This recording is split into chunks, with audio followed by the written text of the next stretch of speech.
Welcome back to the show, ladies and gentlemen. Do we have an exciting video for you guys today? We're going to be doing a deep dive into something that deserves zero deep dive, a big engine stand. So grab your big bucket of popcorn and a nighty-night sock to contain your excitement, and let's get into it. Alrighty, so I have a few engine rebuilding projects that I need to finish up, and if you really want to hate your life, you just do it on the ground. And if you want to hate your life a little less, you just get your one of those cheapy engine stands, like the stick ones.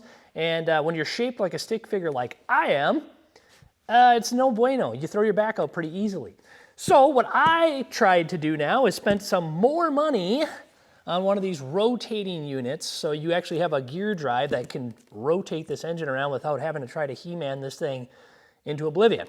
So let's open this thing up, let's see what it's all about, and kind of critique it, because it's from our friends over the pond, and sometimes no bueno. This is the Daytona brand from the Bargain Bin store.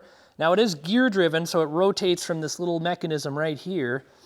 And also this thing has got the spread wide legs, just like we all like it, which is way better than those little stick figure ones. They get really tippy and they're hard to roll around, they're just kind of a pain. And this thing's supposed to fold up nicely and everything, so storing it should be fairly simple. To begin, we got this little box of rocks here, which coming across the pond, looks like it made a pretty good arrival.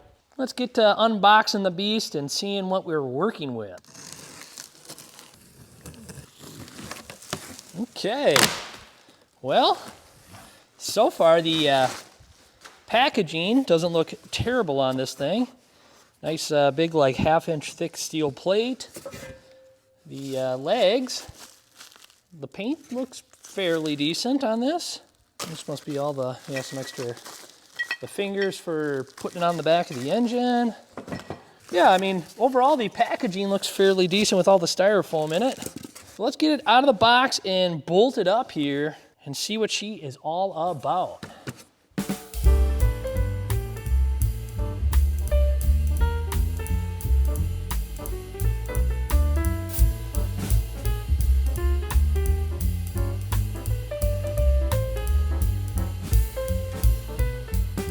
Alright, so overall it took me 31 minutes and 59 seconds to assemble this beast, which isn't bad for an old dog like myself. Some of you young buckaroos can probably slam a couple of Red Bulls and have this thing put together before you know it.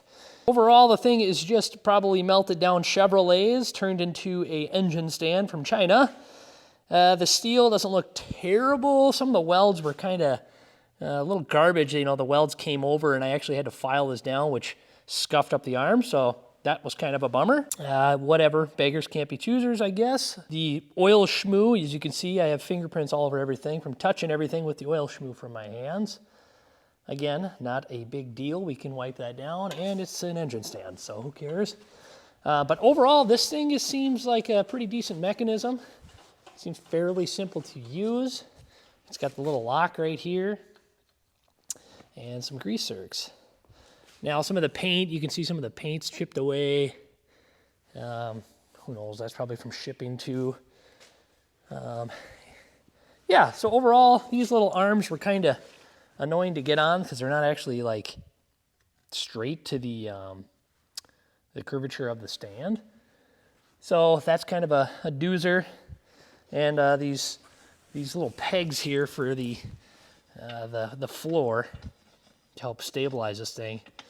The initial putting the threads in, it's like running your hands through like a cheese grater. The thing is terrible. But overall, I think I'll be fairly happy with this thing.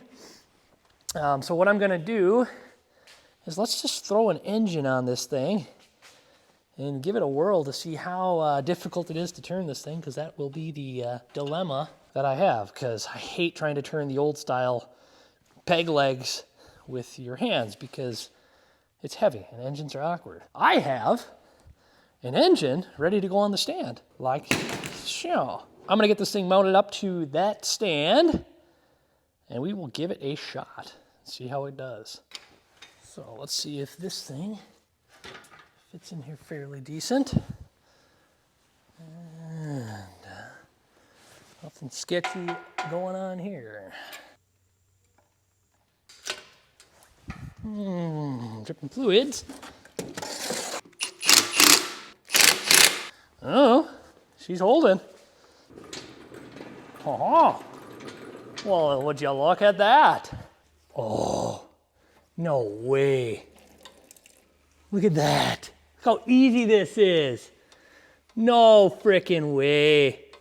Dude, that is super stellar. Man, I've been doing it wrong for many years using those old style stands. This is frickin' sweet.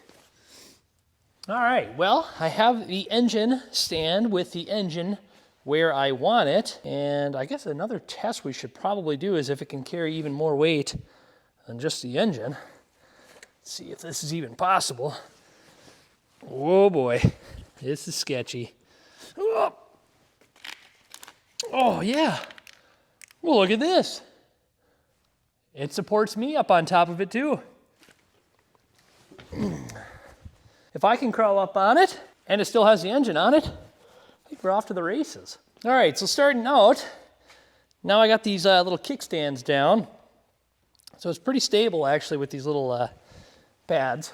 And what I do like about these wide legs on this thing, is you could fit a funnel and everything underneath, catch pan underneath one of these things. And it fits very, very decently, I guess.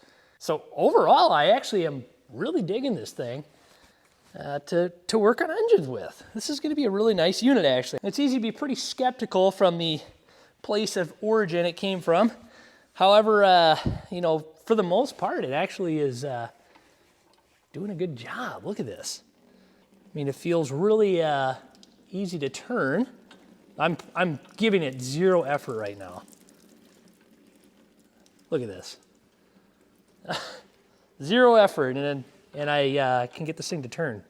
So, what a frickin' bombshell that is. I'm digging that. So here's my little effort applied.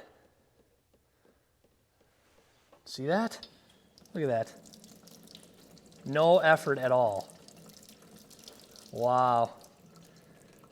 I gotta lie, I'm impressed. I am impressed. So in a nutshell, this is the wrap up for this thing. The stand is actually fairly decent in my opinion. The welds are definitely there. There's a little splatter. That was kind of an issue. I had to file some down. So that's a bummer. Overall though, it's gonna get beat up. It's an engine stand. So fairly easy to set up. Everything was included. There was nothing missing, which is a good thing. Very, very primitive. Not a lot to go wrong per se, but holds the engine nicely, rotates super easily. And again, I can't get over that. That's just gonna be just a piece of cake. I mean, there's no effort, no trying to heave your back, trying to roll these things over. So yeah, if you're in the market, just spend the money for one of these things with a rotator. I mean, they probably make them all over at different brands and stuff like that, but not a bad one. So take it with what you will, boys and girls. See you later.